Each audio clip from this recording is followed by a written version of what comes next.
What's up, everybody? Welcome back to another video. This video is if you hear a bell ringing in this forest, run. Yeah, sorry I haven't been as active as I used to be. Just been, sick, tired, and, all that stuff. But, yeah, if you guys do enjoy this video, please give it a like, subscribe. This video is obviously by MrBallen. And yeah, let's get into this. Today marks the beginning of our annual Scarathon, where for the entire month of October, all I do is tell you true, scary...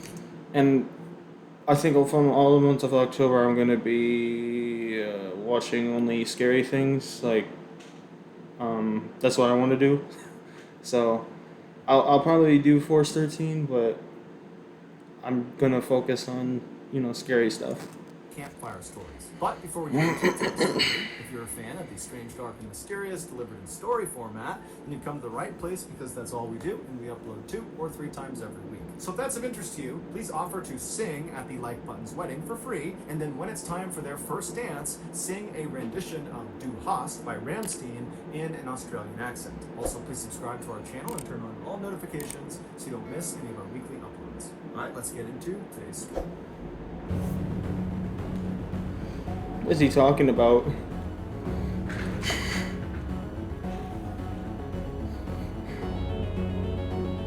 Tabulation. In June of 2019, an 18-year-old girl named Bella wrapped up her first year in college and headed home for the summer. Her family lived just outside of this small town in France that was tucked up in the mountains and surrounded by this huge forest. And so growing up, Bella spent a lot of her time out in this forest, either by herself or with her father or other members of her family. And so she knew the forest like the back of her hand. Her favorite place to go in this forest was the man-made lake that sat kind of in the center of this forest. Man-made? But it was a beautiful view, it was very peaceful, and so she liked going out there. It was a man-made lake? To it is she would leave her house, she would hop in her car, she would drive a couple of miles down the road, and she would pull off into the shoulder of this road, and there was no signage that said this was the pull-off to get to the man-made lake. This was an area that she and her family had discovered, that there was this particular trail you could take. And so she would pull off at this shoulder, she would get out, and she would turn away from the road and just walk directly into the trees, which butted right up against the road. And very quickly, after walking into the woods... This camera getting so bright because the lighting is changing so much. Alright.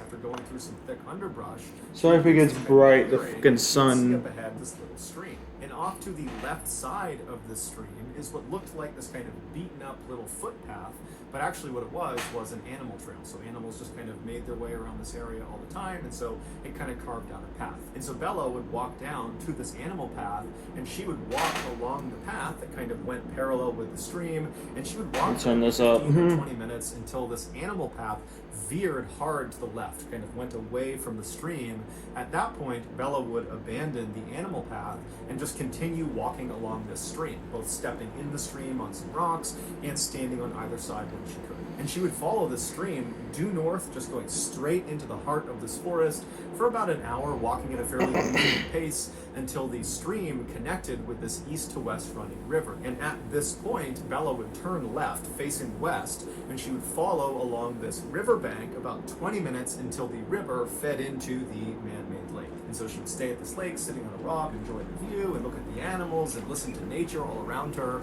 And then at some point, she would turn around and retrace her steps all the way back to her car. For reference, one leg of this journey from car to lake, and from lake to car, took about 2 hours. Part of the reason Bella really enjoyed being in these woods and being at this lake was because it just kind of felt like they were hers. Because up until this summer in 2019, the only other people that Bella had ever seen anywhere in this forest or near this lake were other members of her family. So it really felt very private. So in June of that year, Bella comes home from college, and almost immediately she wants to go out to the man-made lake because she hasn't been in months. She's been in school, and so she's eager to get back to some place that she kind of considered to be her happy place. So one morning she gets up early, and by herself she leaves her house, she hops in her car, she drives a couple miles down the road, she pulls off on her shoulder, she parks her car, she hops out, she turns away from the road, she walks into the forest, she finds the stream and starts walking along that animal path right to the side of the stream. She walks for a few minutes until she reaches the point where the trail video kind of cuts to the left,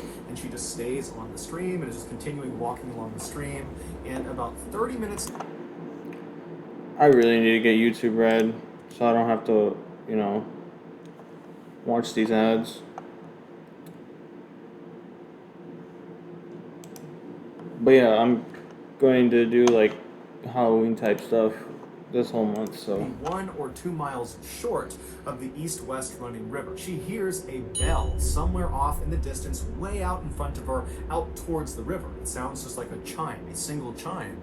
And as soon as she hears it, she stops, because there's never any people out here ever, and that bell sound came from somewhere in the forest. And so she stops because she's not really sure if she actually heard that, because it could have just been her mind playing tricks on her or something. And so she stops and just kind of listens for a second, and then she starts to hear this bell just continuously start ringing. Now, the ringing was not uniform. It was constant, but it was kind of sporadic, as if you were holding a bell and kind of ringing it randomly, like you might see in a sports game. And so she's thinking to herself, is there a dog that got lost somewhere up ahead and it's got a bell on its collar, and that's the sound I'm hearing? But as she's sitting there listening to this kind of sporadic bell sound, she's thinking, that's way too loud to be some rinky-dink bell on a pet's collar. So it's got to be something more robust. Did maybe somebody have a bell inside of a box, and that box got on the river and it's floated down river and it's like crashing into rocks or something? I mean, she's going through these very strange scenarios in her head, but she's not concerned about the bell. She's actually pretty intrigued, and since the sound of this bell seemed to be coming from the direction she was already traveling, she decided she would just keep on walking and hopefully see whatever it was that was causing this bell sound. And so Bella just began walking along the stream again, kind of listening to this bell and thinking about what it was going to be. And after about 5 minutes of her starting to walk again, the bell just stops. It goes totally silent.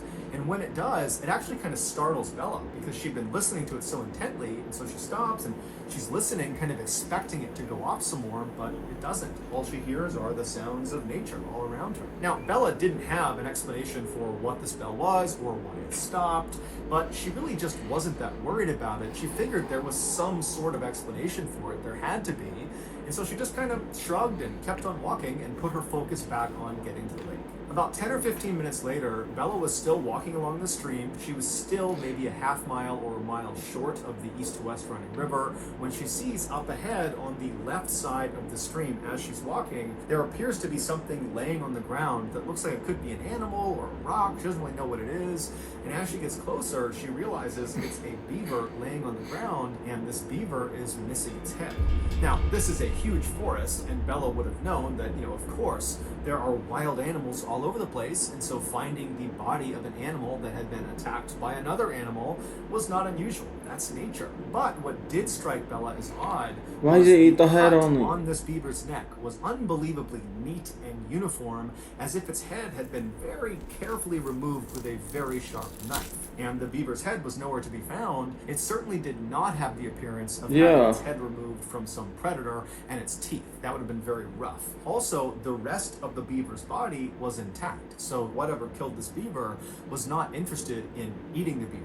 As Bella stood over this beaver and was just staring at it, she also noted that there was no smell. Normally, when something dies, it begins to smell very quickly. It's part of the decomposition process. And so for there not to be a smell indicated to Bella that this beaver must have been killed fairly recently.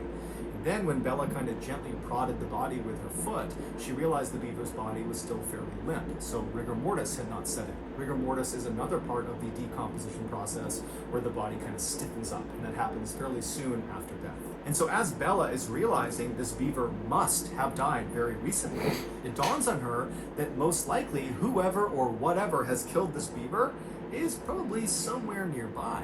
And Bella can't help but connect this dead beaver to that bell she was hearing earlier, which before meant nothing, but considering the bell was roughly coming from the same area where this beaver has now been found, it made her uneasy. And so Bella found herself whipping her head around, looking out into the trees, seeing if, there's some person, a hunter or somebody, just go back home, explain what was going on, but there was nothing. And so Bella felt herself starting to panic a little bit, but then she stopped herself and said, calm down, it's broad daylight. I have been coming to these woods for years and years. I've never seen another person. I've never encountered some predatory animal. I'm sure everything is perfectly fine. I got nothing to worry about.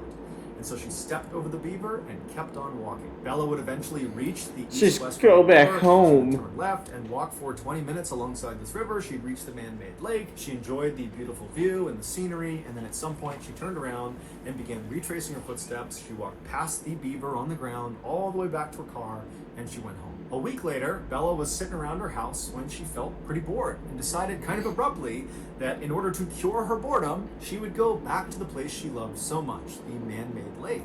And so she told her parents where she was going, and then she left the house, hopped in her car, drove to the pull-off, and parked and entered the woods at 6 p.m. Sunset that night was at 9 p.m., so Bella knew this would need to be a fairly quick turnaround so she didn't get trapped in the woods in the dark. And so Bella finds the animal trail. She follows along the stream until the trail goes left, and she stays on the stream. She continues walking on the stream when she starts to hear the distant sound of thunder. And so she looks up into the sky through the trees, and she can see the sky is starting to get dark, but she's still a couple of hours away from sunset. And so between the thunder and the dark skies, she knows a storm is rolling in. But she is determined to get to that lake. And so instead of, turning around and saying, okay, I'll come back another time, she just starts jogging along the stream to get there as fast as she possibly can. And almost immediately, Go back home. Go back home. The raindrops start to fall. And by the time she passes the beaver corpse on the ground, it hadn't moved, the rain was really coming down. And then about 15 minutes after the corpse, when she hit the east-west running river, that's when the rain was at a full downpour. Still, Bella turned at the river and continued west towards the man-made lake as if she was going to go all the way, but only about a minute or two into this final leg. She still had about 20 minutes to get to the lake. She stops herself and she looks at her watch and she can see it's after 8 o'clock already, and she's thinking to herself, if I turn around right now, it's going to take me over an hour to get back to my car. Sunsets at 9 p.m., it's after 8 p.m. now, so already I know I'm going to have to navigate this forest at night in the dark, even if it's just for a little bit at the end. And if I go all the way to the lake and then come all the way back to the car, I'm going to be in the forest after dark for quite a while. Maybe or you can just not go. I'm confident I can do that, but it's also pouring rain. I'm cold. If I get lost, this could turn into a very bad situation. And so she ultimately decides that even though she really wants to keep going, she needs to turn around. She needs to head back. And so she turns around and she walks back up alongside the Shouldn't have gone in the first place. Where the stream fed into that or river. check the weather before you go. Walking south along this stream, headed back towards the car. On her walk, because the visibility was starting to get quite bad because it was so dark, she had her head down at the ground because she didn't want to trip. She's stepping on rocks, she's stepping on muddy areas. She wants to make sure her footing is solid. And so her head is down, the rain is pounding all around her, and she's walking for about 15 minutes when all of a sudden something hits her in the top of the head. And so reflexively, she looks up and kind of puts her hands in front of her face to protect herself, and she sees what she had just run into. It was the beaver corpse. It was hanging from a string that was dangling off a branch right above her. And this beaver's head had been retrieved, and the head had been stitched onto the front paws of this beaver. And so she's looking at this beaver that's dangling from this rope. It's carrying its own head, and she's walked square into it. And her first reaction was basically to gag. She was going to vomit. She was so disgusted. And then she began frantically rubbing at her hair where this thing had made contact with her, because there could be juices from the decomposition that got on her. And then after frantically kind of patting at her head for a second, she stops, and something really terrifying dawns on her. Whoever strung this beaver up to this tree and then stitched its head onto its paws, they had done that in the last 30 minutes, because 30 minutes earlier, when she was on her way in, she remembered passing the beaver carcass on the ground. She saw it. It had not moved from where it was. Why didn't she go when she back? First saw it, and now this beaver is strung up in the tree. And so as the wheels are turning in Bella's head, she realizes that if someone has just done this, then they are probably nearby. And at this point, it's really starting to get dark. The rain is pounding all around her, and she starts whipping her head around, looking in all directions to see if there's someone out there that did this. But as she's looking, all she sees is just dark forest in all directions. And she knows she's at least 1 hour, even if she runs from her car. And so suddenly, she is totally panicked. And in an effort to calm herself down, she says to herself, okay, I need to get out of here, but I have to walk. If I start running right now, this is going to turn into a complete nightmare. I just have to try to walk. And so she walks around this dangling beaver corpse and starts walking along the stream. And as soon as she's past that corpse, she feels the hairs on the back of her neck stand up. She can hear movement behind her. She doesn't know what it is. It could be a deer, it could be some animal, but she's too afraid to turn around. And even though she was trying to tell herself to calm down, just keep... This is why you need a gun. This is why you need a gun. Keep walking, you're safe, you're freaking yourself out, everything is okay. As she's walking, she could feel herself starting to speed up until finally she was just running down the stream, sprinting actually away from this beaver and whatever it was that was moving around in that area.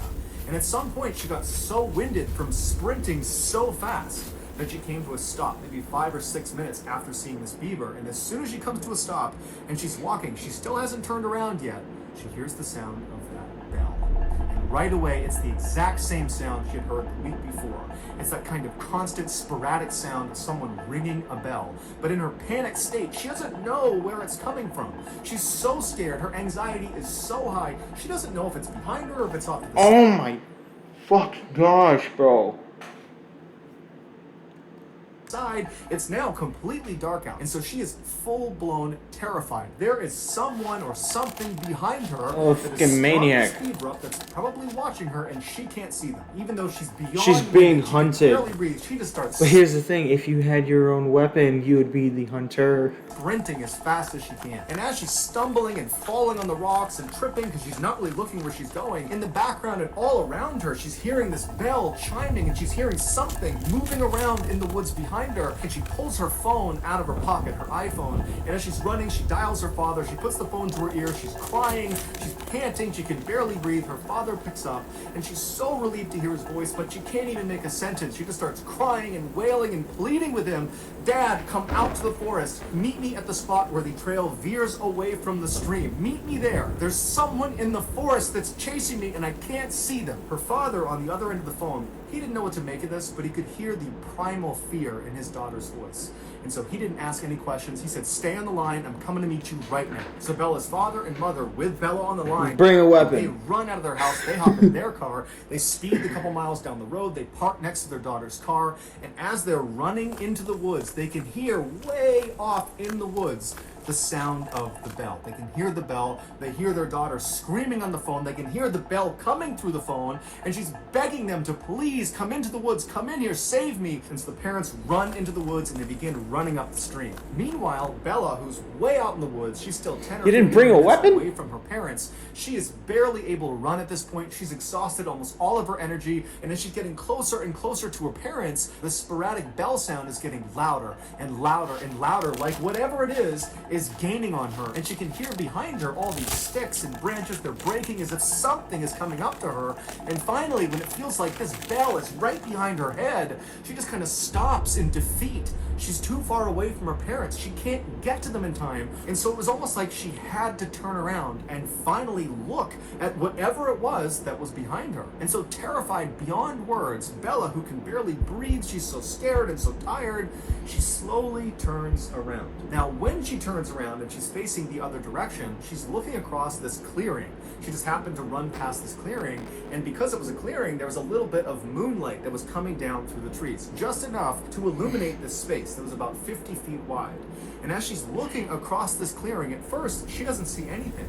And then this tall, dark figure walks into the clearing, and as soon as it steps in, she can see it's got a bell at its waist. And with every step it took, it would violently ring the bell, causing a ringing sound. And so this thing starts moving into the clearing, and as Bella is staring at it, it was like time slowed down. She could not process what she was looking at. She didn't know what she was looking at. All she knew is whatever or whoever this is, they're coming. What? And so Bella suddenly got this unbelievable adrenaline rush. It was like her body went into autopilot. Never go back in the forest. And she turned around and began sprinting faster than she had ever sprinted in her life. And as she ran, all she could hear was the sound of that bell, which she now knew represented steps this thing was taking.